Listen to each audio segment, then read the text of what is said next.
નમસ્કાર બાલ મિત્રો, યુટ્યુબ ચેનલમાં આપનું હાર્દિક સ્વાગત છે.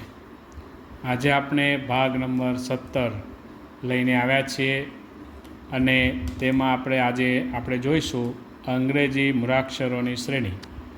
બાલ મિત્રો, CET એક્ઝામની અંદર અલગ અલગ પ્રકારના દાખલા આવે છે. તે પૈકીનું આ એક શ્રેણી છે, અંગ્રેજી મૂળાક્ષરોની શ્રેણી. અહીંયા તમે જોઈ શકો છો કે ABCD જે છે તેના કુલ 26 મૂળાક્ષરો છે.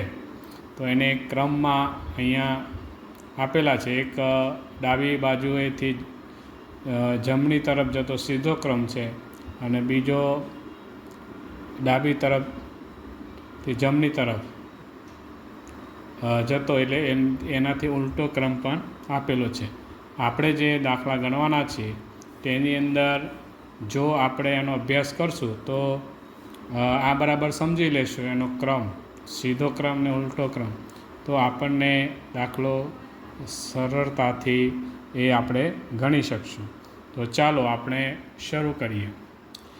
આપણે અંગ્રેજીની અંદર જે જોઈએ તો કુલ 5 સ્વર છે અને 21 વ્યંજન છે, એટલે કુલ 26 મૂળાક્ષરો છે.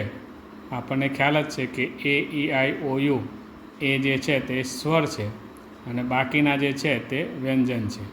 હવે તેની અંદર પણ આપણે જોઈએ તો એનો ક્રમ અહીંયા શોર્ટ કી આપેલી છે કે EJOTY, એટલે કે જે 5મો મૂળાક્ષર, 10મો, 15મો, 20મો અને 25મો આ મૂળાક્ષરોના ક્રમ જો આપણને યાદ હશે તો બાકીના મૂળાક્ષરોનો ક્રમ કયો હશે તે આપણને ખ્યાલ આવી જાય. જેવી રીતે આપણે 1 થી 30 સંખ્યા સુધીનું વર્ગ, 1 થી 15 સંખ્યા સુધીનો ઘન, અને તેવી જ રીતે સરવાળા, બાદબાકી, ભાગાકાર, ગુણાકારના નિયમો જો યાદ કરીએ તો દાખલા ગણવામાં સરળતા રહે. તેવી રીતે આની અંદર પણ આપણે મૂળાક્ષરોના ક્રમ આપણે યાદ રાખશું તો આપણને આ દાખલો ખૂબ જ સરળતાથી આવડશે. બાલ મિત્રો,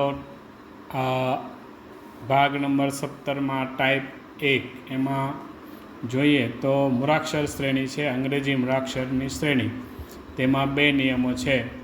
પહેલો નિયમ છે એક સ્થાન ઉમેરેલ મૂળાક્ષર, અને બીજો નિયમ છે મૂળાક્ષરમાં ક્રમિક સ્થાનનો ઉમેરો અથવા બાદબાકી. અહીંયા આપણે રકમ આપેલી છે પહેલા દાખલાની ADGJM, પછીની સંખ્યા આપણે શોધવાની છે. તો હવે આપણે અંગ્રેજી મૂળાક્ષરોના ક્રમ મુજબ જોઈએ તો અહીંયા A, પછી BC, D, EF, G, HI, J, KL, M, NO, પછી શું આવશે તો કે P. આપણો જવાબ આવશે P. તો અહીંયા આપણે જોઈએ તો બે અંકનો જે છે મૂળાક્ષરો આમાં ઉમેરતા જવાના છે, અને એ ઉમેરતા પછીનો જે મૂળાક્ષર આવે તો એનો જવાબ આવશે, એટલે આનો જવાબ આવશે P. ત્યારબાદ બીજો દાખલો છે XVTRP, પછી આપણે ખાલી જગ્યા છે. હવે આપણે જોઈએ તો અહીંયા X છે અને V, તો આમ આપણે જોઈએ તો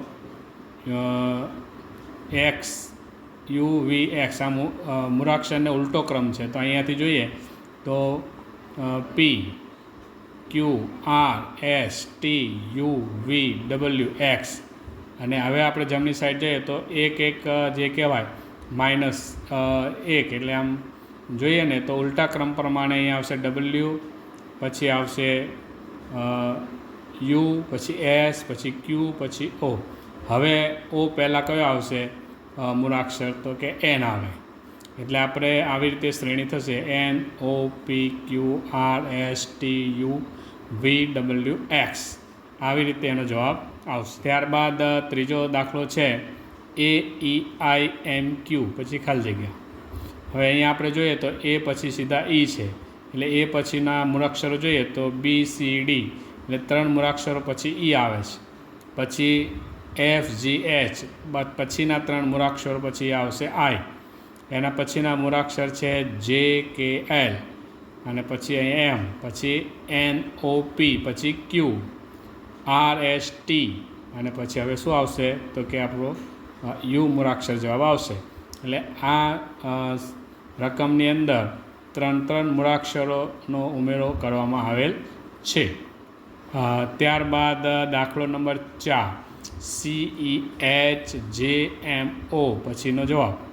હવે આપણે જોઈએ અહીંયા તો અહીંયા પણ C પછી D, એક મૂળાક્ષર છોડીને પછી E, પછી અહીંયા H છે એટલે વચ્ચે કયા આવે FG, H, પછી અહીંયા જોઈએ તો I, J, પછી M છે એટલે KLM, પછી N, પછી O, પછી PQ. એટલે હવે આપણે અહીંયા શ્રેણી જોઈએ ને તો +1 +2 +1 +2 +1 +2 એ પ્રમાણે આપણે જોઈએ તો પહેલાં એક મૂળાક્ષર, પછી 2 મૂળાક્ષર, પછી 1 મૂળાક્ષર, પછી 2 મૂળાક્ષર, પછી 1 ને પછી 2. તો હવે પછીનો જવાબ આવશે આપણે R, એટલે OPQ પછી આવશે R જવાબ આપણો.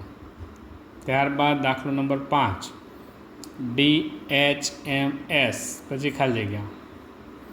D પછીના મૂળાક્ષરો જોઈએ તો EFG, પછી H, IJKL, પછી આવશે M, NOPQR, પછી આવશે S, TUVWXY અને પછી આવશે Z.